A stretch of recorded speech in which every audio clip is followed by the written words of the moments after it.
السلام علیکم، میں ہوں فرحت عباس شاہ، آپ دیکھ رہے ہیں لاہور ٹی وی۔ بہت ہی اہم ڈسکشن ہے آج کی، اور اس کی وجہ یہ ہے کہ پورے ملک میں پچھلے 2 سے 3 مہینوں سے یہ سلسلہ چلتا آ رہا ہے کہ سازش ہے، مداخلت ہے، سازش ہے، اور اس کو کوئی انالائز کرنے کی کوشش نہیں کر رہا۔ اعتزاز احسن صاحب نے ایک بیان دیا کہ مداخلت جو ہے وہ عموماً سازش کے بعد ہوتی ہے، یعنی سازش کے بعد کا نتیجہ مداخلت ہوتی ہے۔ دوسرا قدم ہوتا ہے کہ پہلے سازش کی جاتی ہے، پھر مداخلت ہوتی ہے، پہلے رستہ ہموار کیا جاتا ہے، پھر داخل ہوا جاتا ہے۔ ایک طرف سے یہ بات آئی، عمران خان صاحب یہ کہہ رہے ہیں کہ یہ سازش ہے،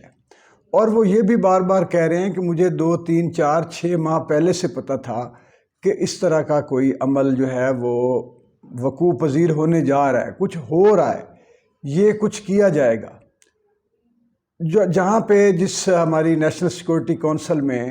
یہ بات پیش کی گئی، انہوں نے کیٹاگوریکلی وہاں پہ، جس طرح کہ ہمارے ISPR کے DG صاحب کا بیان آیا ہے کہ کیٹاگوریکلی کہا گیا کہ سازش، ایسے کوئی شواہد ہمیں نہیں ملے جس سے ہم یہ طے کریں، ہمیں کوئی اطلاع نہیں ملی، کوئی مخبری نہیں ملی۔ ظاہر ہے کہ وہاں پہ جنرل ندیم انجم تھے جو DG ہیں ISI کے۔ ایک بات میں واضح کر دوں، ISI کو دنیا نے تسلیم کیا ہے کہ دنیا کی بڑی جو پروفیشنل ایجنسیز ہیں، انٹیلیجنس ایجنسیز، ان میں شمار ہوتا ہے۔ تو اس لیے اس کو ہم تو پہلے ہی اس پہ فخر کرتے ہیں، اور ہم پرائیڈ ہے ہمارا، یہ پراؤڈ فیل کرتے ہیں۔ تو اس میں شک بھی کوئی نہیں کہ ISI جو ہے وہ ایک انتہائی مضبوط اور انتہائی ویجیلنٹ ایجنسی ہے، دنیا کی چند ایجنسیوں میں سے ایک ہے۔ پہلی 5 میں سے سمجھ لیں، 10 میں سے سمجھ لیں، بہرحال یہ ایک بڑی ایجنسی ہے۔ میری نقطہ نظر یہ ہے، میں سٹیپس میں آپ کو بیان کرنا چاہتا ہوں کہ میری سوچ اور انالیسز میں کس طرح سوچتا ہوں، اور آپ بھی مجھے بتائیے گا کہ آپ کس طرح سوچتے ہیں، میری بات آپ کو کس طرح لگتی ہے۔ میں سٹیپس کے طور پر آپ کو دیکھتا ہوں کہ ایک تو یہ ہے کہ پچھلے بہت عرصے سے، آلموسٹ 30 سے 40 سال جو گزرا ہے، اس سے پہلے چونکہ میرا بچپن لڑکپن تھا، میں نہیں سمجھتا، جو پڑھا بھی ہے کہیں ہوگا، لیکن ابھی 30-40 سال سے تو ہم نے دیکھا ہے کہ ISI اور CIA نے مل کے کام کیا ہے۔ بہت سارے کاموں میں CIA نے ISI کو سپورٹ کیا ہے، ویل ایکوپڈ کیا ہے، خاص طور پر ان دنوں میں جب افغان وار ہو رہی تھی رشیا کے ساتھ۔ اس وقت ISI اور پاکستان، چونکہ امریکہ کی ضرورت تھا، اس لیے انہوں نے ہر ممکن، جو ان کو چاہیے تھی، ضرورت تھی، وہ ہر ممکن مدد کی ISI کی، پاکستان کی، کیونکہ ان کو اپنا مفاد عزیز تھا۔ ایک تو یہ ہے کہ یہ دونوں ایجنسیاں ایک دوسرے کا مزاج سمجھتی ہیں۔ یقینی طور پہ ان دونوں ایجنسیوں کے ایک دوسرے کے ساتھ جو ہے وہ جو اطلاعات بہم پہنچانے کے، تعاون کرنے کے، انفارمیشن شیئرنگ جسے کہا جاتا ہے، اس کے نالج شیئرنگ کے، اسپائی ٹیکنالوجی شیئر کرنے کے بھی کوئی نہ کوئی ایسے یا تو معاہدے ہوں گے یا پہ پریکٹسز ہوں گی، یہ کرتے رہتے ہیں اور کرتے رہے ہوں گے اور کرتی ہیں ایجنسیاں اس طرح۔ اور پھر کچھ ایشوز ہوتے ہیں جن پر یہ مل کے کام کرتے ہیں، کچھ ایشوز ہوتے ہیں جو ایک دوسرے سے چھپائے بھی جاتے ہیں، لیکن ان کو پھر بھی کہیں نہ کہیں کوئی نہ کوئی اطلاع مل جاتی ہے۔ پہلی بات تو یہ ہے کہ یہ ممکن ہی نہیں کہ ISI کو ایسی کسی بات کا علم نہ ہو جو موومنٹ ہو رہی ہے، اور جتنی آبویس موومنٹ ہے کہ امریکن ڈپلومیٹس مل رہے ہیں ہمارے پارلیمنٹیرین سے، اور یہ ISI کو اطلاع نہ ہو، یہ امپاسبل ہے۔ دوسری بات یہ ہے، ایک تو ہو گیا یہ پوائنٹ، دوسری بات یہ ہے کہ وہ مراسلہ ہمارے جس بھی چیف آف آرمی سٹاف کو گیا، جنرل باجوہ صاحب کو، یا جس بھی طاقتور آدمی کو گیا، اس سے لگتا یہ ہے کہ وہ اس پوزیشن میں ہے کہ جو رجیم چینج کر سکتا ہے، جو پرائم منسٹر کو ہٹا سکتا ہے، یا جو تحریک عدم اعتماد کو کامیاب کروانے میں مؤثر کردار ادا کر سکتا ہے، چاہے اپنی پارٹیسپیشن سے یا اپنے ودڈرال سے۔ یہ دونوں چیزیں غور کریں کہ اگر ان کی مدد کر کے کر سکتا ہے، یا جس کی وہ مدد کر رہا ہے وہاں سے وہ ودڈرا کر جائے، پھر بھی وہ ان کی مدد ہو جاتی ہے۔ دیکھیں دو جنگیں جب دو لوگ آپس میں لڑ رہے ہوں اور ایک کوئی الائی ہو، ایک تیسرا ملک کسی دوسرے کے ساتھ کھڑا ہو، وہ یا اس کو پتہ ہو کہ ہم نے مل کے چلنا ہے، اب اگر وہ اس کی مدد کر دے گا تو وہ طاقتور ہو جائے گا اور دوسرے کے خلاف ہو جائے گا، وہ کمزور ہو جائے گا دوسرا فریق۔ لیکن اگر وہ یہاں سے صرف مدد کھینچ لیتا ہے تو دوسرے کے لیے سہولت پیدا ہو جائے گی، چاہے وہ دوسرے کی مدد نہ بھی کرے۔ تو ان کو لکھا گیا کہ وڈرا کر لیں، اور انہوں نے کر لیا وڈرا کر اپنی وہ نیوٹرل ہو گئے، اور انہوں نے یہ بھی صاف بات سامنے یہ بھی لوگ تسلیم کر رہے ہیں کہ فوج بھی کرتی ہے، اسٹیبلشمنٹ بھی، کہ ہم نیوٹرل ہیں۔ اس کا مطلب یہ ہے پہلے وہ اس میں بھی کوئی شک و شبہ نہیں رہ گیا کہ عمران خان کو لانے میں ان کی مدد تھی، ان کو گائیڈ کرنے میں، رہنمائی کرنے میں، حکومتی امور سمجھانے میں، مشاورت میں اسٹیبلشمنٹ ہماری عمران خان کے ساتھ تھی۔ پھر وہ نیوٹرل ہو گئی، اس کا مطلب یہ ہے کہ انہوں نے اپنی مدد جو ہے وہ وڈرا کر لی، اپنا ساتھ یا اپنی سپورٹ جو ہے وہ وڈرا کر لی۔ یہ دوسرا پوائنٹ ہو گیا۔ تیسرا پوائنٹ یہ ہے کہ وہ اور ہوا کیا ہے، یہ اس کے نتیجے میں آ رہا ہے کہ وہ جو مداخلت والا ملا۔ اب تیسری بات یہ ہے کہ اگر یہ تسلیم کر لیں کہ سازش ہوئی تھی تو پھر سارا ملبہ آ جائے گا ISI پہ کہ سازش ہوئی تھی تو آپ کو کیوں نہیں پتہ چلا، جبکہ عمران خان صاحب کو 6 مہینے سے پہلے چاہے IB بتا رہی ہے ان کو یا ان کے دوسرے سورسز بتا رہے ہیں، ان کو پتہ چل رہا ہے، تو یہ کیسے ممکن ہے؟ یہ ممکن ہی نہیں۔ اب ان کو جو کچھ ہو رہا تھا اگر ان کے علم میں تھا اور جو کہ تھا، تو اس کا مطلب یہ ہے کہ یہ سازش نہیں تھی، کیونکہ یہ آن دا سرفیس تھی جو موومنٹ ہو رہی تھی،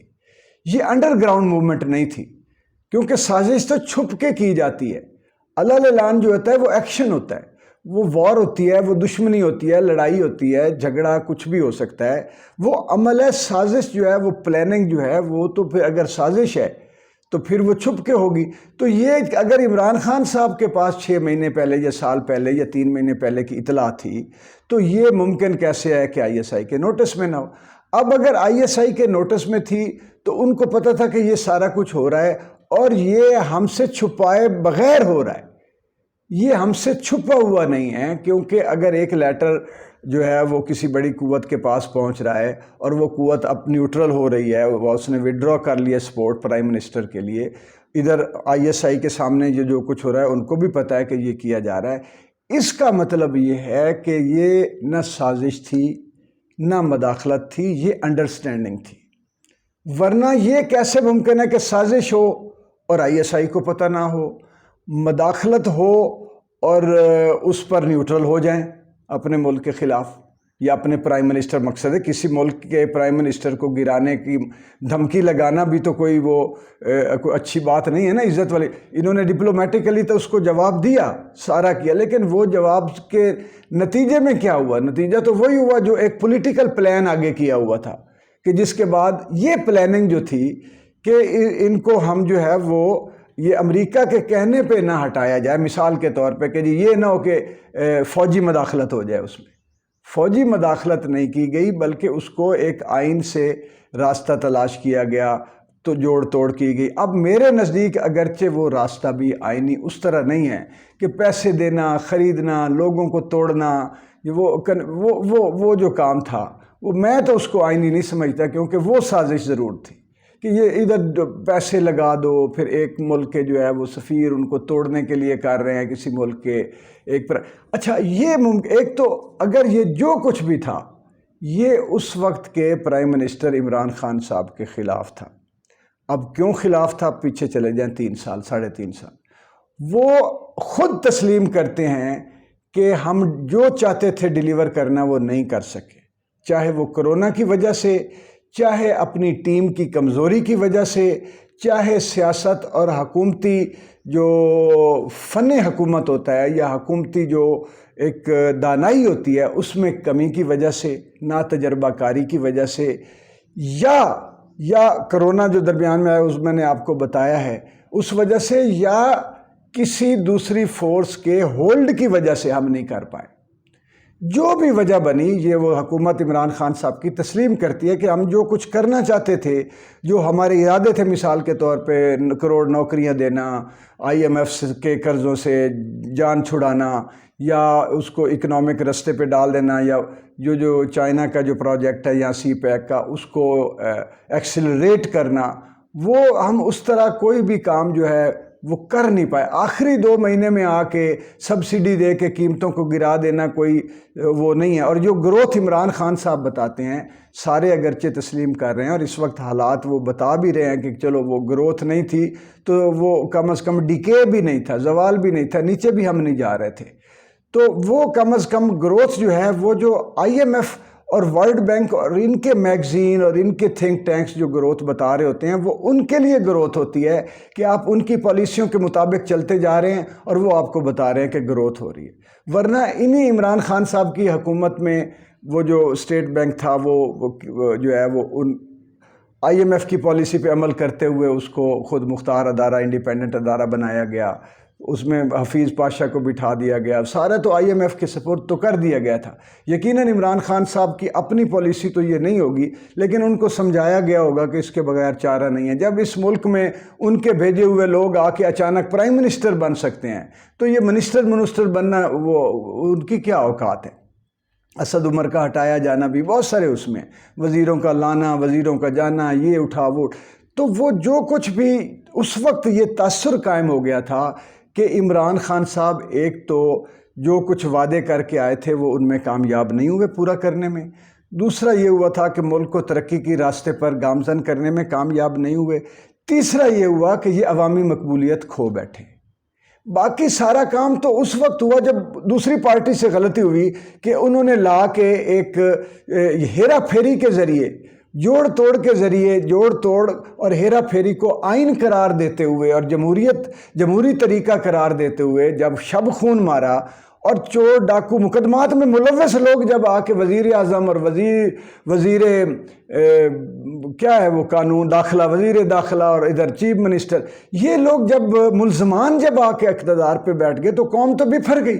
ان کو عمران خان فرشتہ نظر آنے لگا کہ یار اس نے تو کوئی ہمارے ساتھ ایسا دھوکہ نہیں کیا، اب چاہے جتنا بدنام کرو اس کے اوپر یہ کرپشن لگاؤ، وہ کرپشن لگاؤ، آپ لوگوں کی کرپشن کے سامنے ہر چیز ہیچ ہے۔ یہ جو لوگ پچھلے 40 سالوں سے 30 سالوں سے ملک کے ساتھ کر چکے تھے، وہ لوگ پھر نکلے ہیں بفر کے۔ یہ ایسٹیمیشن جو ہے نہ امریکہ کی تھی، نہ آئی ایم ایف کی تھی، نہ ورلڈ بینک کی تھی، نہ ہماری اسٹیبلشمنٹ کی تھی، نہ کسی اور ادارے کی تھی۔ یہاں پہ آ کے یہ مار کھا گیا، اور اسی کو کہتے ہیں کہ اللہ جو ہے وہ اللہ تعالیٰ کہتا ہے کہ میں مکاروں کا بھی مکار ہوں، میں جو ہیلا کرنے والوں کے اوپر ہوں، مکر کرنے والوں کا بھی میں اوپر ہوں، ماکر الماکرین ہوں میں جہاں پہ اللہ کہتا ہے کہ جہاں پہ لوگوں کا مکر ختم ہوتا ہے میرا وہاں سے شروع ہوتا ہے۔ تو یہ اللہ کی چال، فطرت کی چال، وقت کی چال ایک اپنی ہوتی ہے، یہاں سے ان کے ہاتھ سے کام نکل گیا۔ تو میری جو آپ بھی مجھے اس بارے میں اپنے خیالات سے آگاہ کریں کہ یہ انڈرسٹینڈنگ تھی، بے وفائی ہوگی اسٹیبلشمنٹ کی عمران خان کے ساتھ، آپ اس کو بے وفائی بھی کہہ سکتے ہیں، آپ اس کو انڈرسٹینڈنگ کہہ لیں، کیونکہ جنرل ندیم انجم کے بارے میں جو میں نے سنا ہے کچھ لوگوں سے، وہ کہتے ہیں کہ انتہائی ڈسپلنڈ آدمی ہے، یعنی ذہنی طور پہ اپنے چیزوں کو اسٹیٹ آف دی آرٹ رکھنے میں وہمی آدمی ہیں کہ ان سے شاید مزاجن برداشت نہیں ہوتا کوئی چیز پرنسپلز کے خلاف چلی جائے، رولز کے اگینسٹ چلی جائے، کوئی چیز جو ہے وہ جو ایک مینجمنٹ کے اصول ہوتے ہیں اس سے دائیں بائیں ذرا نہیں ہوئی تو یہ جو ہے اس کا بہت بڑا نوٹس لیتے ہیں، اور یہ جو ہے اتنے اپنے کاموں میں پروفیشنل ہیں کہ جو پرفیکشنسٹ ہوتے ہیں، جن کے بارے میں لوگ کہا جاتا ہے، لوگ کہتے ہیں اور ان کے بارے میں بات کی جاتی ہے کہ کچھ لوگ پرفیکشنسٹ ہوتے ہیں جو اپنے کام کو، اپنی ڈیوٹی کو، اپنے پروفیشنلزم کو، اپنے آرٹ کو وہ پرفیکشن تک پہنچانے کے قائل ہوتے ہیں، وہ چھوٹی مین میخ جو ہے نا اس کو بھی نہیں رکھتے۔ تو یہ میں اور پھر آئی ایس آئی جیسی آرگنائزیشن میں ماننے پہ بھی تیار نہیں کہ ان کے علم میں تھا، علم میں نہیں تھا، ان کو پتہ تھا، جب آئی بی کو پتہ تھا تو ان کو بھی پتہ تھا، ان کو پتہ تھا تو ہماری اسٹیبلشمنٹ کو بھی پتہ تھا۔ یہ سارا بھائی جان ہوا ہے میل جل کے انڈرسٹینڈنگ کے ساتھ ہوا ہے، اور اس کی وجہ ہے کہ یہ پہلی دفعہ بھی نہیں ہوا۔ پاکستان اور امریکہ کی جس طرح کی ٹائز ہیں، نہیں چھوڑ دیں، میں اگلی بات کرتا ہوں، پاکستان کی اسٹیبلشمنٹ اور امریکہ کے درمیان جتنی مضبوط ٹائز ہیں کہ جب وہ چاہتے ہیں ان کو اپنی جنگوں میں شریک کر لیتے ہیں، جب وہ چاہتے ہیں ان کے ہاتھوں سے وہ طالبان اور پاکستانی طالبان کو پیچھے ہٹنے پہ مجبور کر دیتے ہیں۔ یہ مشرف صاحب کے ساتھ کیا ان کو تھا، چاچا وردی لاندھا کیوں نہیں، کہ انہوں نے کہا تھا کہ پاکستانی جو ہمارے طالبان ہیں یہ ہماری ایکچولی ڈیفنس لائن ہے انڈیا کے خلاف، تو ہم ان کو یہ دہشت گرد نہیں ہیں۔ لیکن وہ اس پہ ناراض ہوئے، انہوں نے کہا جی ہم نے آپ کو پیسے دیے تھے، مدد دی تھی، یہ کیا تھا وہ کیا تھا۔ اب اس میں ایک چیز اور میں بتا دوں کہ جتنے ہمارے معاہدے امریکہ کے ساتھ ہوتے ہیں، کہیں نہ کہیں ہماری اسٹیبلشمنٹ، یہ بڑی باریک لائن ہے، ہو سکتا ہے کہ ان کے ان عوامل کی وجہ سے، ایکشنز کی وجہ سے ملک کو نقصان پہنچتا ہو، جو وہ امریکہ کے ساتھ مل کے جو جنگی مشقیں یا جو کچھ بھی کرتے ہیں، جنگوں میں شامل ہوتے ہیں، ان کو سٹرائک کی اجازت دے دیتے ہیں، ڈرون سٹرائکس، یہ وہ فلاں، ہوائی اڈے یا جو بھی ہے، لیکن کہیں نہ کہیں یہ اتنا کچھ کر جاتے ہیں ان کے ساتھ کہ وہ سر پیٹتے رہ جاتے ہیں۔ ایک دو دفعہ تو گالیاں دینے پہ آگے تھے امریکی کہ پاکستان جو ہے ہمارے ساتھ مل کے ہم سے اسلحہ بھی لے لیتے ہیں، ہمارے ساتھ ہم سے پیسے بھی لے لیتے ہیں، اور پھر ایک جگہ پہ آ کے جی ہمیں ایسی کک لگاتے ہیں، وہ جسے کہتے ہیں نا کک آن دی ایس، وہ ہم ایس پکڑ کے بیٹھ جاتے ہیں کہ ایسی یہ کک لگاتے ہیں۔ وہ بڑی بڑی جگہ پہ ناراض ہوئے ہیں ہماری اسٹیبلشمنٹ سے بھی۔ تو یہ جو مفادات اپنے رکھ کے ایک دوسرے سے لینا، یہ ملکوں میں ہوتا ہے۔ یہاں پر جو صورتحال اندازے کی ان سے غلطی ہو گئی کہ ایک تو وہ جو کرمنلز تھے جن سے ان کے پاس شاید اور کوئی اب رہ ہی نہیں نہ گیا ملک میں، اور کون رہ گیا، یہ فوجی مارشل لا آ جائے گا، وہ انہوں نے طے کر لیا ہوگا کہ مارشل لا ہم نے نہیں لگانا۔ اب یہ چور چوچکے رہ گئے تھے، انہوں نے کہا ان کے کیس معاف کرو، ان سے مصیبتیں جتنے، جو کام عمران خان نہیں کرنا چاہتا، جو کام عمران خان نہیں کرے گا وہ ان سے کرواؤ، ان کے کیس کوس چھوڑو، ان کو چھوٹے موٹیاں ہڈیاں ڈالو ان کو۔ لیکن یہ کسی نے نہیں سوچا۔ اب میرا جو آخری پوائنٹ یہ ہے، اس تمام صورتحال میں یہ سمجھتا ہوں کہ کسی کے پاس، دیکھیں انفارمیشن جو ہے نا وہ علم نہیں ہوتا، کیونکہ انفارمیشن تو سب کے پاس ہے۔ بات یہ ہے کہ جب انفارمیشن ڈی کوڈ ہو کے آپ کے دماغ میں آپ